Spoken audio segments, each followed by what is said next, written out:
ஆசிய ஜோதி என்கின்ற 6ஆம் வகுப்பு கவிமணி தேசிய விநாயகனாருடைய பாடம். இரக்கம் என்பது தலை சிறந்த பண்பு. மனிதனிடம் மட்டுமன்று மற்ற எல்லா உயிர்களிடத்தும் இரக்கம் கொள்ள வேண்டும். பிற உயிர்களை தம்முயிர் போல் எண்ணி காக்க வேண்டும். அதுவே சான்றோர் போற்றும் உயிர் இரக்கமாகும். அவ்விரக்கமே மனித குலத்தை வாழ வைக்கிறது. உலக உயிர்களெல்லாம் துன்பமின்றி இன்புற்று வாழ வேண்டும் என்று விரும்பியவர் புத்தர். அவரின் அறவுரையை அறிவோம் வாருங்கள். அரசு வாழ்வை தொடர்ந்து நள்ளிரவில் அரண்மனை விட்டு வந்தவர் புத்தபிரான். பிம்பிசார மன்னனின் யாகத்துக்காக ஆடுகள் கொண்டு செல்லப்பட்டன. அவற்றின் நடுவில் அடிபட்டு வழியால் துடித்துக் கொண்டிருந்த ஆட்டுக்குட்டியை புத்தர் தம் தோளில் சுமந்து சென்றார். யாகசாலையை அடைந்தார். மன்னனுக்கு அறவுரை கூறினார். நாடெங்கும் உயிர்கொலையை தடுத்து நிறுத்தினார்.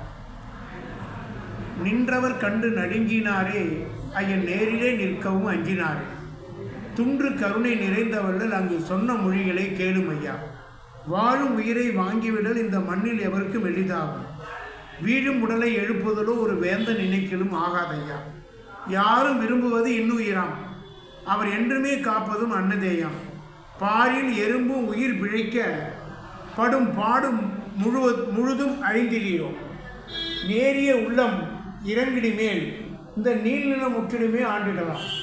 பாரினில் மாறி பொழிந்திடவே வயல் பக்குவமாது அறிந்திடுகிறோம்.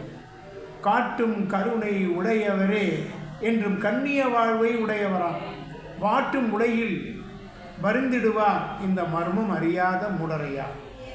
காடு மலையெல்லாம் மேய்ந்து வந்து ஆடுகள் கன்று வருந்திட பாலையெல்லாம் தேடி மக்களை ஊட்டுவதும் ஒரு தீய செயலென எண்ணினீரோ. அம்புவி மீதில் இவ்வாடுகளும் உம்மை அண்டி பிழைக்கும் உயிரளவோ. நம்பி இருப்பவர் கும்பி எரிந்திடில் நன்மை உமக்கு வருமோ ஐயா. 1000 பாவங்கள் செய்தவெல்லாம் ஏழை ஆட்டின் தலையோடு அகன்றிடுமோ.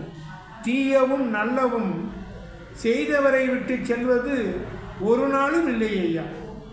ஆதலால் தீவினை செய்ய வேண்டாம். ஏழை ஆட்டின் உயிரையும் வாங்க வேண்டாம்.